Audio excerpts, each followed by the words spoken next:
Is AI going to take your task?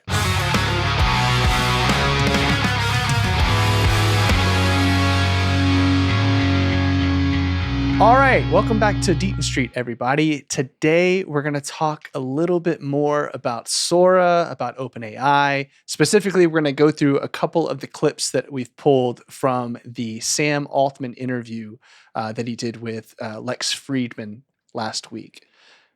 So, we both watched this interview. I sat down, watched it first, sent it over to you. Mm-hmm. You told me something a little bit before. What did you think about the interview overall? It was extremely boring. It was really wordy, man. Like it's wordy and heady for sure.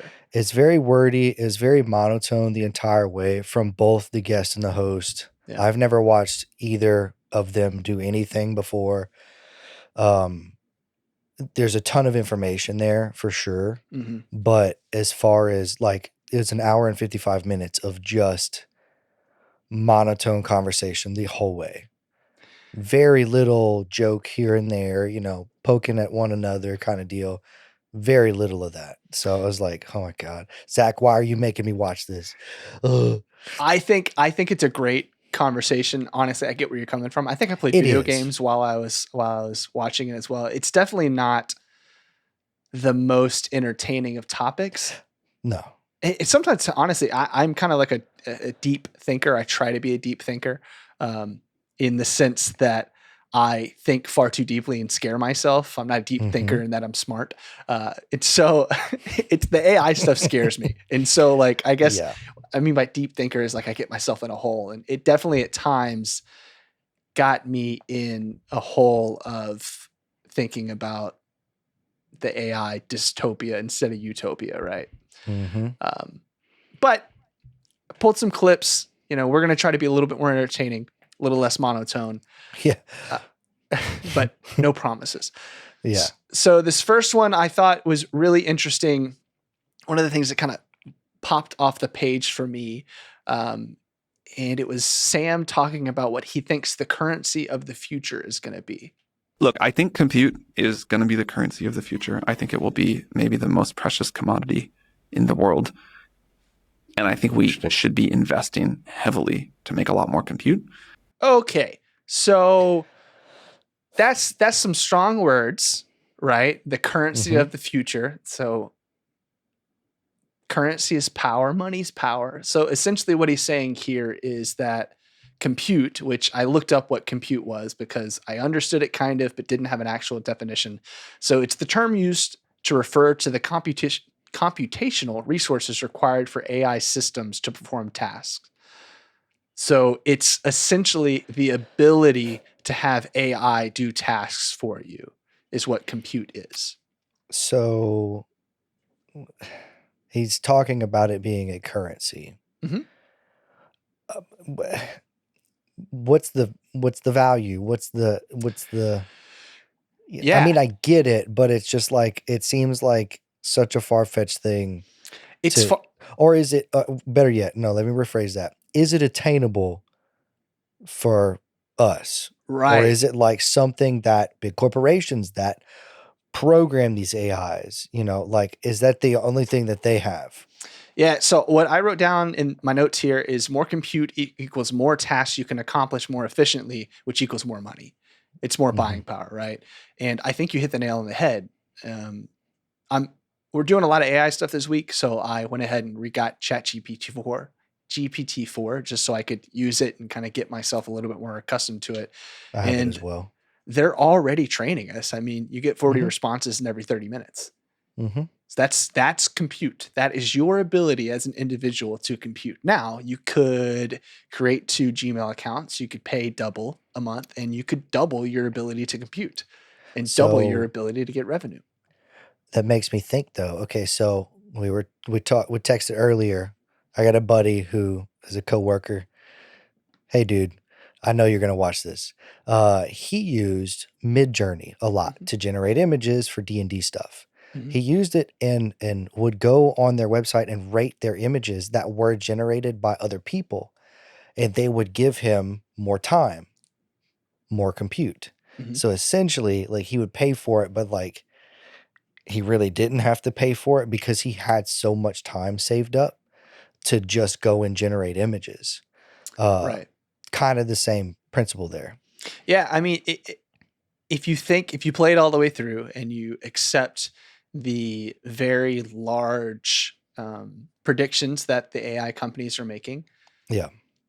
if you play it all the way through, humans are going to be doing less and less, because the further and further out you get with AI, the less valuable human computation is. That is, like, human thinking. Because if you have one AI that can think a million times faster than a human, even if it's just as smart as us, and I believe this is something I saw on other podcasts, like, it just, the time resources don't make sense anymore. And so you throw your busy kind of heady work into an AI, it does all of that. And then you can hypothetically free yourself to do more Focus on the heavier task. creative, out of the box thinking, human type stuff. Now, I'll bring up one point. If everybody could think back to a movie called Wall-E, that's where we're headed. You know, I all haven't seen Wall-E. What?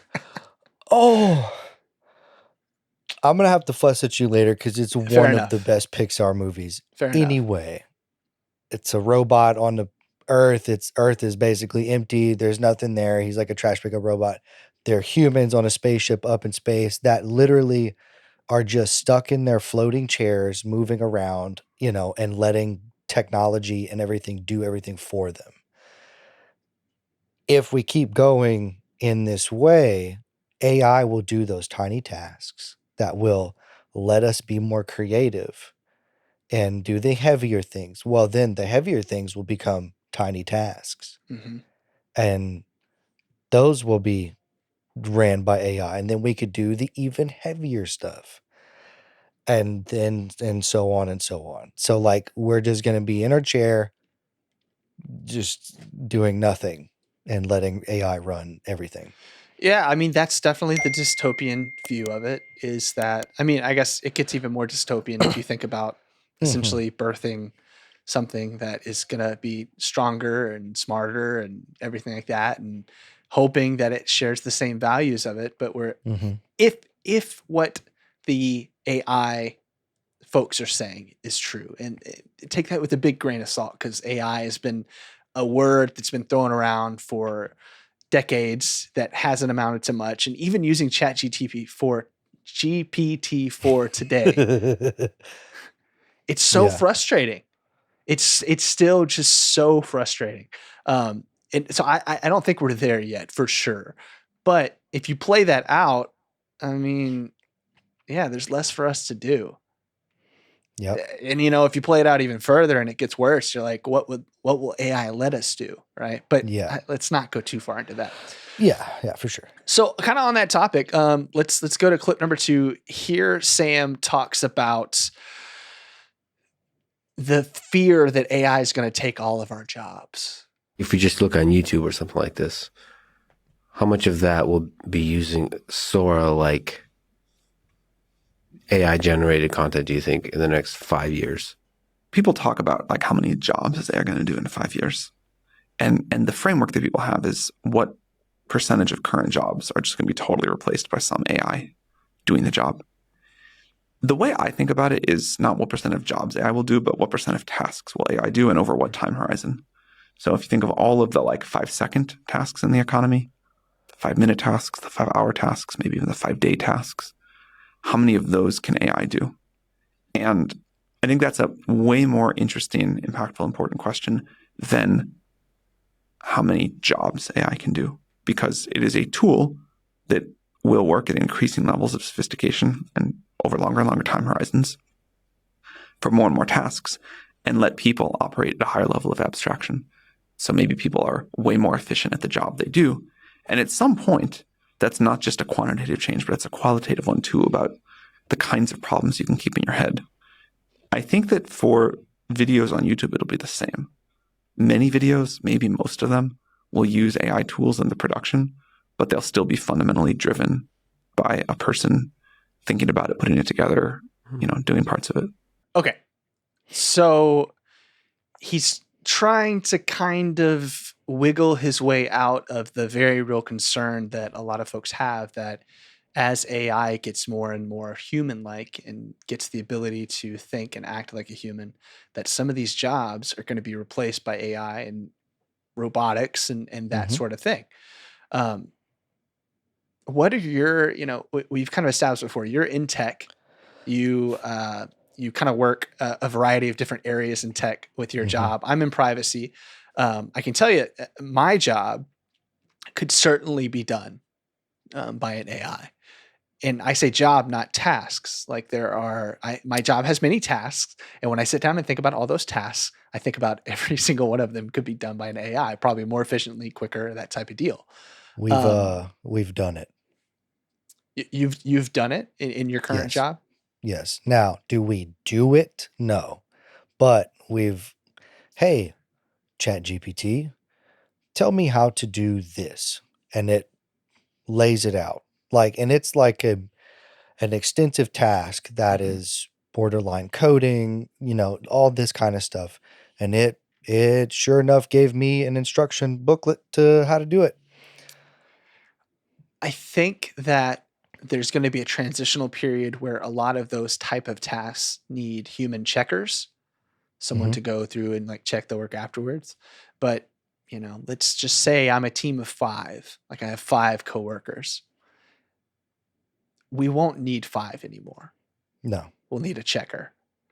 And so that's scary. And there's been kind of seismic shifts in technology before. The Industrial Revolution was the same type of seismic shift. I think the scary thing about this is that instead of making humans' jobs easier physically, like factories, that type of thing, this is making our jobs and our knowledge obsolete. Yep. You don't need a lot of the background that you have, that we currently have to do jobs, if all the thinking is going to be done by a machine. AI is going to make society dumber. Probably.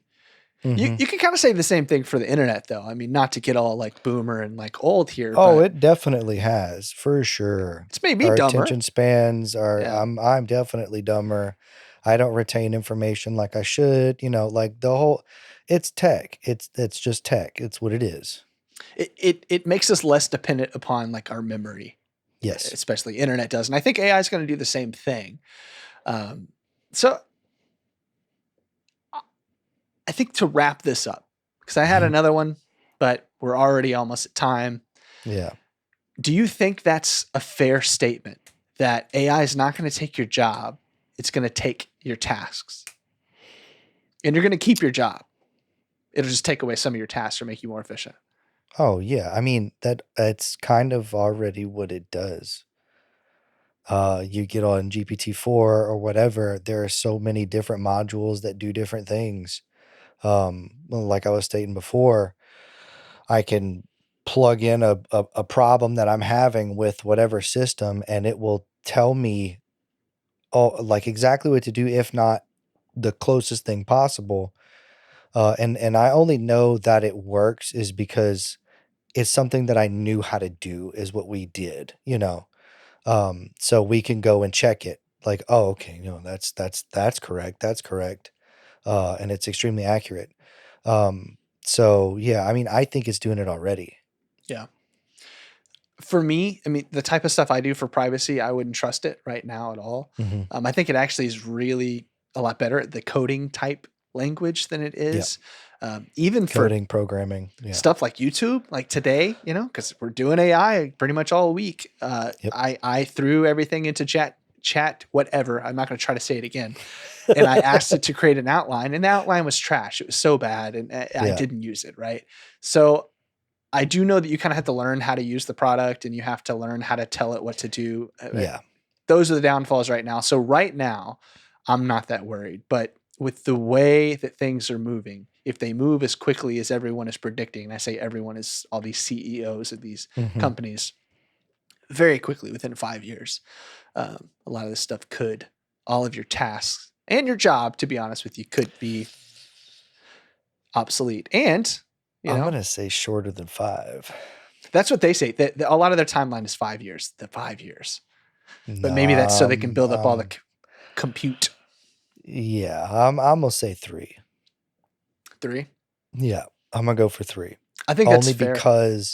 Only because of the way that AI learns and does its thing, So like it's already so far ahead. Take the Sora example. Like whenever the AI video was first done, it was like Will Smith eating spaghetti, and it was all kind of funky. And then Sora came out a year later, and it's like borderline real. So you there's a year span of time there. It moves extremely quickly. Yeah, and I would imagine as AI develops the models and everything, the updates are going to accelerate. They're going to get larger each time. The ability of what it can do is going to get larger each time. It's going to kind of go up, not exponentially, but it's going to look like an exponential curve. Yeah, I think it's fair to say in 3 years, we're going to be talking about AI and the loss of jobs because of AI for sure. Mm-hmm. So, and on that great, positive, optimistic note, yippee. Go ahead, leave a comment below. Let us know what you think about one. Is compute going to be the currency of the future? I actually do believe that's a fair statement, that your ability to compute and use AI is going to be some form of currency. It's not going to replace the dollar, but it's certainly going to change the way that we get the dollar. So let us know that. And then the other thing, is it fair to say that AI is going to take your tasks, or is it really going to take your job? So let us know in the comments. Please like, subscribe, and we'll see you Wednesday. Cool. See ya. Peace.